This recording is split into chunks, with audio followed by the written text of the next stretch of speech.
성경에 보면 특별한 숫자들, 특별한 의미가 있는 숫자들이 있습니다. 가령 1이라는 숫자는 한 분이신 하나님을 의미하는 숫자로서 성경이 중요하게 쓰입니다. 또 조금 나아가면 3이라는 숫자도 성경에 중요하게 쓰입니다. 삼위일체 되신 하나님을 나타내는 것이 되어지기 때문입니다. 그리고 또 나아가면 7이라는 숫자도 성경에 보면 자주 나옵니다.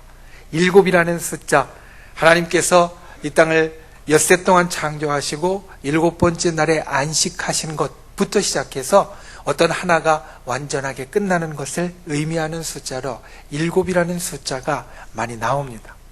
40이라는 숫자도 나옵니다. 금식할 때, 또 어느 길을 갈 때, 또 어떤 일을 작정하고 행할 때 40이라는 숫자도 완전하게 어떤 것을 이루는 것으로 성경에는 나타납니다. 60이라는 숫자도 마찬가지입니다. 60이라는 숫자도 어느 하나를 끝내고 하나가 완전하게 되었다라는 것을 의미하는 숫자로서 쓰이고 있다는 겁니다. 바빌론이라는 나라, 이스라엘 바로 옆에 있는 나라입니다. 그리고 큰 나라이고 사실 나중에 유다를 멸망시켰던 그러한 나라가 이 바빌론이라는 나라입니다. 그런데 바빌론이라는 나라에서는 60진법을 썼습니다. 우리는 오늘날 10진법을 씁니다. 하나부터 10까지, 1부터 10까지 하면 하나가 끝나죠. 그리고 11부터 20까지 또 열을 세면 하나가 끝나는 것. 이게 열로서 하나를 완전하게 이루는 것이 10진법이 되어지는데 바빌론이라는 나라는 60진법을 써서 1부터 60까지가 하나의 완전함을 끝나는 하나의 단위, 숫자의 체계가 되어졌고 이스라엘뿐만 아니라 그 주변 나라에서도 이와 같이 60은 특별한 의미를 갖고 있는 숫자가 되었다는 겁니다. 우리 인생에도 마찬가지입니다. 60이라는 것은 예전부터 아주 특별한 의미가 있습니다. 특별히 우리 동양에서는 그 의미가 더합니다. 왜냐하면 우리가 그 해의 이름을 짓는 갑자라는 그 글자가 60년을 단위로 바뀌어 가기 때문입니다. 올해는 정유년입니다. 그렇죠? 올해는 정유년입니다. 그리고 우리 교회가 처음 모여서 예배를 드렸던 설립 연도 역시 정유년입니다. 그렇게 60년을 단위로 똑같은 것이 반복되어지기 때문에 이 동양에서 우리나라를 비롯한 이 주변에서는 60즈음에서 여러 가지 특별한 이름을 붙이는 연도들이 있습니다. 특히 우리 인생에 그렇습니다. 이순이라는 걸 들어보셨을 겁니다. 60이라는 나이에 붙이는 하나의 별칭입니다. 이순이라는 것은 무슨 뜻이냐면 귀 이자에 순해질 순자를 써서 귀가 순해진다는 겁니다. 무슨 이야기냐면 60 정도 되어지면 누가 무슨 말을 해도 귀에 순하게 들어온다는 겁니다. 남이 내 욕을 해도 순하게 들어오고 남이 내 칭찬을 해도 그것 때문에 마음이 크게 높아진다거나 기복이 있는 게 아니라 순하게 들어오고 어떤 말을 해도 순하게 들어온다. 이게 60이라는 나이를 이야기하는 하나의 말입니다. 그런데 엄밀히 이야기하면 이것은 만으로 59세 그리고 우리 나이로 60세가 됐을 때 부르는 이름이 이순입니다. 환갑, 회갑이라는 말도 있습니다. 이것은 언제 붙이는 이름이냐면 우리 나이로 61살 만으로 60이 되었을 때 붙이는 이름입니다. 아까 말씀드린 것 같이 우리 교회가 정유년에 설립되어서 올해 정유년이 된 것 같이 60 갑자가 한 바퀴 돌았다. 환자를 붙여서 또 회자를 붙여서 한 바퀴 돌았다라고 해서 환갑, 회갑은 만 60이 되는 그러한 해를 일컫는 말이 되어집니다. 또 우리가 하는 말들 가운데 보면 진갑이라는 말도 있습니다. 예전에는 헷갈렸습니다. 이 진갑이 우리말로 우리 나이로 60인지 만으로 60인지 아니면 그 어떤 그 앞뒤인지 헷갈렸는데 이번에 찾아보니까 진갑은 우리 나이로는 62세 만으로는 61를 말하는 그러한 이름이라는 겁니다. 진자가 나아갈 진자를 써서 이제 60년에 한 바퀴 갑자가 돌고 새로운 갑자로 한 발짝 더 나아갔다라고 해서 진갑이라는 명칭을 62세에 쓴다라는 겁니다. 60즈음에 이렇게 여러 이름이 있는 것은 예전에 60이라는 것은 인생의 황혼이었기 때문입니다. 60 60이라고 하면 참 오래 살았고 완전히 할아버지 할머니였고 인생의 이제 거의 끝쯤에 도달했으니까 60세가 되는 애, 61가 되는 애, 62이 되는 애 각각 이름을 가지고 축하하고 또 기념했다라는 겁니다. 근데 요즘은 다릅니다. 60의 인생의 황혼이다 라고 이야기하면 어디 가서 좋은 이야기 못 듣습니다. 그래서 사람들은 인생은 60부터 후반전이 시작된다라고 요즘 말합니다. 60으로 결코 끝나는 것이 아니라 60부터 인생의 후반전이 시작된다라는 겁니다. 이 말을 곰곰이 생각해 보았습니다. 60부터 인생의 후반전이 시작되면 전반전 60년이니까 후반전 60년이 돼야 될 텐데 우리 교회에도 참 장수하시는 우리 권사님들 계십니다. 100세 넘으신 분들도 계신데 보면 120살이 넘으신 분은 생각해봐도 없으신 것 같습니다. 아마 여러분 주위에도 120이 넘으신 분들을 사실 보지 못했을 겁니다. 그러나 60부터 후반전이 시작된다는 말이 맞는 말이 아닌데 이 말이 어찌 된 건가 보았더니 이 말은 이렇게 해석해야 된다라고 합니다. 인생이 60부터는 아니더라도 인생은 60부터 새로운 장이 시작된다는 겁니다. 60년 동안 살면서 인생의 경험을 가지고 큰 깨달음을 가졌고 그 인생의 깨달음을 가지고 지금까지 살았던 60년과는 다른 새로운 장을 열어가는 것, 그것을 이야기하기 위해서 60부터 인생이 시작이고 후반전이 시작이라고 말한다는 겁니다. 요즘은 60부터 인생이 새로운 장을 열어간다라고 말합니다. 인생뿐만 아니라 인생보다 더 긴 교회도 마찬가지입니다. 우리 교회가 오늘 60번째 생일을 맞이했지만 사실 한국에 보면 약 100년 정도 역사를 갖고 있는 교회도 있고 눈을 돌려서 세계를 돌아보면 1000년이 넘는 역사를 갖고 있는 교회들도 있습니다. 교회는 우리 인생보다 훨씬 더 깁니다. 그런데 60년이 지났다고 하면 그래도 자타공인하는 이제 이 교회는 든든하고 이제 이 교회는 장년이 되었다라고 인정할 수 있게 되어집니다. 그래서 오늘 우리가 지나간 60년을 통하여서 앞으로 새로운 60년을 열어갈 수 있는 귀한 하나님의 말씀을 듣기를 원합니다. 오늘 말씀의 제목이 함께한 60년, 함께할 60년입니다. 예수님이 언제 이 땅에 오실지 우리는 모릅니다. 내일 오실 수도 있고 1년 후에 오실 수도 있고 10년 후에 오실 수도 있고 60년 후에 오실 수도 있고 100년 후에 오실 수도 있습니다. 하지만 예수님이 언제 오실지 우리는 알 수 없지만 지나간 60년 동안에 하나님께서 우리와 함께 해 주셨던 것 같이 앞으로 60년을 우리가 기도하고 소망하기는 하나님께서 변함없이 함께 해 주시기를 원하는 것, 그리고 그를 위하여서 우리가 무엇을 이 가운데 담아야 할 것인가, 오늘 그것을 말씀을 통하여 함께 나누기 원합니다. 진정 우리의 심령 가운데 하나님께서 우리에게 주시는 귀한 말씀을 담는 저와 여러분이 되실 수 있기를 예수님의 이름으로 축원을 드립니다. 첫 번째, 굳게 붙잡으십시오. 오늘 25절 말씀을 함께 읽어보겠습니다. 말씀의 처음 25절입니다. 함께 읽겠습니다. 시작. 다만 너희에게 있는 것을, 아멘. 너희에게 있는 것을 내가 올 때까지 굳게 잡으라. 누구에게 주신 말씀이냐면 두아디라라는 교회에 주신 말씀입니다. 성경을 많이 보신 분들은 알지만 계시록의 첫 부분에는 초대 7 교회들에 주시는 하나님의 말씀들을 적고 있습니다. 그리고 그 가운데 하나가 바로 이 두아디라 교회입니다. 두아디라 교회는 7 교회가 위치해 있는 7 도시 가운데 사실 규모로 보면 제일 작은 도시에 있었습니다. 그리고 지리적으로 볼 때도 에베소나 이런 교회들과는 상대가 되지 않게 별로 중요한 지역이 아니었습니다. 그런데 교회도 작은 도시 가운데 위치해 있고 지리적으로도 중요하지 않은 지역에 위치해 있음에도 불구하고 계시록의 처음 부분을 읽다 보면 이 두아디라 교회에 주시는 하나님의 말씀이 제일 길다라는 것을 알게 됩니다.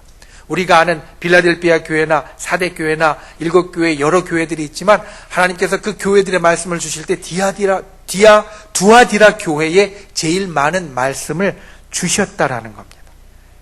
사람들이 볼 때는 미약해 보이고 사람들이 볼 때는 볼품없어 보일 수도 있지만 하나님께서는 이 교회를 중요하게 여기셨습니다. 그 이유가 이 두아디라 교회에 주시는 말씀의 첫 부분, 오늘 우리 본문 앞에 있는 19절에 나옵니다. 19절에 보면 하나님께서 이 두아디라 교회 이렇게 이야기하십니다. 내가 내 사업과 사랑과 믿음과 섬김과 인내를 아노니 내 나중 행위가 처음 것보다 많도다. 여러분, 이 말씀을 곰곰이 뜯어보십시오. 내 사업과 내 사랑과 내 믿음과 내 섬김과 인내를 하나님께서 아신다라는 겁니다. 얼마나 좋은 말씀입니까? 우리가 신앙생활을 하면서 가져야 할 좋은 덕목들이 사실 여기에 다 있습니다. 사랑, 예수님 닮아서 사랑하는, 그리고 우리가 하나님 닮아서 사랑하는 그 사랑이 있고, 하나님 앞에 든든하게 서는 믿음이 있고, 그리고 믿음과 사랑이 있는 사람이 주변에 있는 다른 사람들에게 베풀어주는 섬김이 있고, 섬김 베풀어주다 보면 때로는 마음이 힘들 때가 있습니다. 나는 이렇게 잘해주는데 저 사람은 왜 마음 안 알아줘? 섭섭할 때가 있습니다. 그런데 끝까지 인내하는 인내도 있습니다. 그리고 그뿐만 아니라 이 모든 것을 포괄하는 사업, 하나님의 일, 하나님의 귀한 일들을 이 두아디라 교회가 잘하고 있다라고 하나님이 안다. 이렇게 하나님이 그 교회를 인정해 주시고 있습니다. 그뿐만 아닙니다. 하나님이 두아디라 교회에 이야기하시는 것이 무엇이냐면 내 나중 행위가 처음 것보다 많다. 사실 우리가 믿음 생활하면서 올 한 해도 믿음의 목표들을 갖고 있었을 텐데 그 믿음의 목표들을 가지고 처음에는 잘하지만 나중 갈수록 점점 흐지부지해지는 게 사람의 보통 습관입니다. 우리도 그렇습니다. 처음에는 하나님 앞에 은혜 받고 잘해보아야지 하다가 나중에 가면 점점 그것이 흐려지고 그것이 점점 약해지는 경우가 많은데 두아디라 교회는 그렇지 않았다는 겁니다. 처음보다 나중이 더 많았다. 내 사업과 사랑과 믿음과 섬김과 인내가 처음보다 나중에 훨씬 더 많았다라는 겁니다. 하나님께서 두아디라 교회를 중요하게 여기시는 이유가 여기에 있었습니다.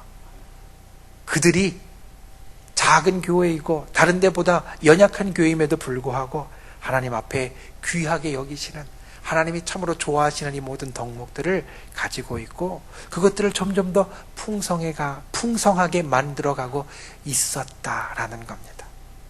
그런데 항상 좋은 게 있으면 그거에 반대되는 것도 있는 것 같이 이 두아디라 교회 하나님께서 책망하시는 것이 하나 있었습니다. 20절 말씀해 보니까 이세벨을 용납하여서 너희가 잘못되고 있다. 두아디라 교회 이것을 책망하십니다. 이세벨은 이스라엘의 왕 아합의 왕비입니다. 가나안 사람입니다. 그리고 이스라엘의 우상 숭배와 하나님의 공의에 반하는 불의를 가져온 인물입니다. 하나님에 반하는 세상의 것을 나타내는 인물입니다. 두아디라 교회가 하나님의 일들을 통해서 점점 더 풍성해지고 있었음에도 불구하고 이 두아디라는 상업도시였는데 그 상업도시에 살아가는 사람들이 제일 중요하게 여기는 것 무엇이겠습니까? 장사하는 사람들이 제일 중요하게 여기는 것, 좀 고상한 말로 하면 경제입니다. 오늘날 우리가 하는 것 같이 경제가 제일이고 경제만이 살 길이다 라고 이야기하면서 그들이 살았기 때문에 재물과 같은 세상적인 기준이 점점 더 이 교회로 들어오게 되었고 세상의 것, 세상의 기준, 그리고 하나님의 마음에 합하지 않은 영적인 음행들이 이 교회 가운데 나타나게 되어지면서 하나님의 질책을 받고 있다는 겁니다. 오늘날 이 땅에 있는 교회들 어떻게 보면 이 두아디라 교회와 닮았습니다. 하나님 앞에 좋은 것들로 우리가 시작합니다. 주변에 칭찬도 받고 주변에 좋은 이야기도 듣고 우리가 하나님께서 주시는 사랑과 믿음과 인내와 섬김과 하나님의 사업들을 점점 더 풍성해지다가 어느 시점에 세상 것이 중요하고 세상 것을 생각해야 된다라는 목소리가 생기면서 이 가운데 세상 것들 때문에 하나님의 것이 때로는 힘을 발하지 못하는 일들이 나타난다는 겁니다. 그래서 오늘 두아디라 교회를 향하여서 주님은 말씀하십니다. 너희에게 있는 것, 너희가 처음에 믿음 안에서 좋게 가졌던 것, 그것을 내가 올 때까지 끝까지 굳게 잡으라. 굳게 붙잡으라 라는 겁니다. 여러분 기억하십시오. 세상과 타협하면 하나님의 능력과 축복을 잃어버릴 수밖에 없습니다. 그러니 무슨 일이 있어도 우리는 진리의 교훈을 굳게 붙잡아야 합니다. 사실 지난 60년 동안 우리는 그와 같은 것을 붙잡고 이제까지 나와왔습니다. 제가 교회 모임에 나가면 그게 청주가 되었든 아니면 전국에 되었든 다른 목사님들이나 다른 교회 분들을 만나게 되면 항상 제 마음을 뿌듯하게 하는 것이 있습니다. 무엇이냐면 청주 순복음 교회에 대해서 이야기를 할 때 좋은 이야기, 그리고 참으로 괜찮고 마음이 따뜻해질 만한 이야기들, 그런 이야기들을 제게 해 주시기 때문입니다. 그래서 어디에 가든지 자랑스럽고 어디에 가든지 칭찬을 받는 일들을 우리가 지난 60년 동안 이루어 왔다라는 겁니다. 거기에는 성령의 역사가 있었고 그 다음에 복음의 능력이 있었고 또한 우리가 선하게 이 지역에 만들어낸 소문들이 있었습니다. 우리가 그것을 끝까지 굳게 붙잡아야 합니다. 여러분, 우리가 이제까지 선하게 이루어온 것을 끝까지 붙잡아야 합니다. 주께서 우리에게 원하시는 것이 바로 이것입니다. 세상에 교회가 있으면서 때로는 세상적인 것 때문에 때로는 힘들어지고 때로는 어려워지고 때로는 그것들 때문에 흔들리는 때가 있어도 오히려 그런 때일수록 끝까지 너희에게 처음 있었던 것, 너희에게 좋은 것으로 이제까지 있었던 것, 그것을 끝까지 붙잡는 자가 되라라는 겁니다. 저와 여러분이 이와 같은 분들이 될 수 있기를 예수님의 이름으로 축원을 드립니다. 진정 우리 교회가 이루어왔던, 그리고 내가 이루어왔던 신앙 안에 귀하고 좋은 것들을 끝까지 잡는 분들이 되시기를 바랍니다. 그래서 진정 끝까지 칭찬받는 교회, 그리고 끝까지 칭찬받는 저와 여러분, 우리 성도들이 다 되실 수 있기를 예수님의 이름으로 축원을 드립니다. 두 번째로 성령과 함께 해야 합니다. 우리가 가르칠 때에 가르치는 학생이 무언가 바뀌기를 원하면 그 학생에게 주는 게 두 가지가 있습니다. 무엇이냐면 하나는 상이고 또 하나는 벌입니다. 생각해보면 이 상이나 벌은요, 둘 다 그것을 받는 사람을 좋게 만들기 위함입니다. 상을 줄 때 여러분, 당신에게 이 상을 주니까 이 상 받을 만큼 잘했으니까 이제 그 잘한 것 그만두시오, 딱 그치시오, 이러면서 상을 주는 사람 없습니다. 상을 줄 때는요, 이제까지 잘한 게 있으니까 그 잘한 것 더 앞으로도 열심히 잘 해보라고 상을 주는 겁니다. 벌도 마찬가지입니다. 벌을 준다고 해서 그 벌 안에서 당신 벌 받고 그냥 쓰러지고 넘어지고 그리고 그 안에서 그냥 끝나라고 벌을 주는 경우는 없습니다. 벌이라는 것은 이 벌로 인하여서 다시 한번 생각해보고 다시 한번 깨달아보고 좋게 고치라라는 의미로 벌을 주는 겁니다. 상하고 벌이 우리를 바꾸는 수단이 되어지는데 이 상과 벌에 대해서 교육을 하는 사람들은 이렇게 이야기합니다. 벌은 상보다 더 빠른 학습을 가져온다. 사실 그렇습니다. 말로 잘 이야기해서는 잘 알아듣지 못해도 가끔 회초리를 들어서 따끔하게 벌을 주면 오히려 빨리 고치는 경우가 우리가 알듯이 많이 있습니다. 그래서 벌은 상보다 더 빠른 학습, 더 빠른 변화를 가져온다는 겁니다. 그런데 뒤에 이렇게 이야기합니다. 상은 벌보다 더 오래 지속되는 학습을 가져온다. 상은 벌만큼 빠르지 않을지는 모릅니다. 그런데 상이라는 것은 벌만큼 빠르지 않을 수는 있겠지만 벌보다 훨씬 더 오랫동안 그것을 바꾼 것을 유지하고 그리고 배운 것을 붙잡을 수 있도록 만들어준다는 겁니다. 성경에 보면 하나님에 대해서 이렇게 이야기합니다. 하나님은 공의의 하나님이시고 심판하시는 하나님이시고 우리의 잘잘못을 엄하게 가리시는 하나님이시다. 또 한편에 성경은 이렇게 이야기합니다. 하나님은 사랑이 참 많으셔서 우리를 품어주시고 우리를 안아주시고 우리의 모든 것을 다 받아주는 분이시다. 사실 이 두 개가 다 하나님께서 가지신 속성인데, 그런데 성경은 이 첫 번째 공의의 하나님보다 이 두 번째 사랑의 하나님을 우리들에게 보다 더 크게 보여줍니다.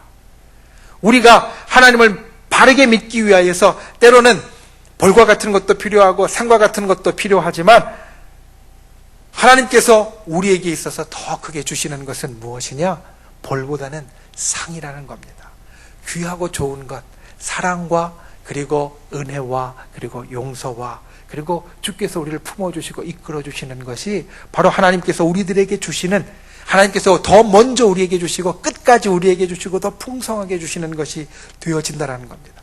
오늘 말씀이 그것을 이야기하고 있습니다. 두아디라 교회, 너희가 처음에는 잘했고 그것들을 다 풍성하게 했지만 세상의 것이 들어와서 잘못되고 있었는데 세상의 것이 잘못됐으니까 너 벌 받아라. 이게 아니라 26절 말씀해 보니까 이렇게 말씀합니다. 이기는 자와 끝까지 내 일을 지키는 그에게는 만국을 다스리는 권세를 줄 것이다. 끝까지 이와 같은 것을 잘 하는 사람에게는 하나님이 더욱더 풍성한 상급으로 함께해 주신다라는 겁니다. 그리스도의 통치에 참여하는 자가 될 것이라는 겁니다. 하나님의 복된 것으로 받는 자가 되어질 것이라는 겁니다. 우리가 끝까지 붙잡을 때 생각해야 될 것이 바로 그것입니다. 이거 끝까지 안 붙잡으면 하나님이 나 벌 주실 거야? 이게 아니라 이거 끝까지 붙잡으면 하나님께서 내게 정말로 풍성한 상을 주실 거야. 그런데 안타깝게도 우리가 그와 같이 생각을 해도 이것을 끝까지 유지하는 게 참 쉽지 않습니다. 그래서 우리에게 성령이 필요합니다. 예수님께서 십자가에 달려 돌아가시기 전날 밤에 예수님은 제자들에게 여러 가지 귀한 교훈, 마지막 교훈들로 일러주셨습니다. 겸손하라고 이야기하셨습니다. 그런데 겸손하라고 이야기하는 그 자리에서 제자들은 싸웁니다. 내가 먼저야? 아니야, 내가 먼저야. 내가 예수님 우측에 앉을 거야? 아니야, 내가 예수님 우측에 앉을 거야. 서로 높다고 싸웁니다. 예수님이 사랑하라고 말씀하셨습니다. 그런데 그 안에서 서로 사랑하지 못하고 다툽니다. 예수님이 품으라고 하나님의 나라를 위하여서 복음으로 함께 나아가자고 이야기하셨습니다. 그런데 그 제자들 가운데는 예수님 팔굽리를 하고 그날 저녁에 로마 병정에게 예수님을 넘기는 제자들도 나왔습니다. 우리가 하나님 앞에 하나님께서 우리에게 주신 좋은 것을 끝까지 붙잡고 나아가길 원하지만 사실 예수님의 그 마지막 날 밤에 제자들도 그렇지 못했던 것 같이 우리도 그렇지 못합니다. 예수님이 이것을 아십니다. 그래서 제자들에게 말씀하십니다. 너희가 성령을 받아야 한다. 성령을 받아야 내가 너희에게 가르쳐준 것을 생각할 것이고 그것을 지킬 수 있는 힘과 능력을 얻게 될 것이다. 여러분, 그래서 우리가 굳게 붙잡기 위해서는 성령과 함께 해야 합니다. 성령과 함께라면 우리는 하나님께 큰 상급을 받을 꿈을 꿀 수 있습니다. 성령과 함께라면 끝까지 이기는 자의 편에 설 수 있습니다. 성령과 함께라면 주께서 우리들에게 주신 그 좋은 것들을 이어가는 그 귀한 일들을 우리가 이루어갈 수 있다는 겁니다.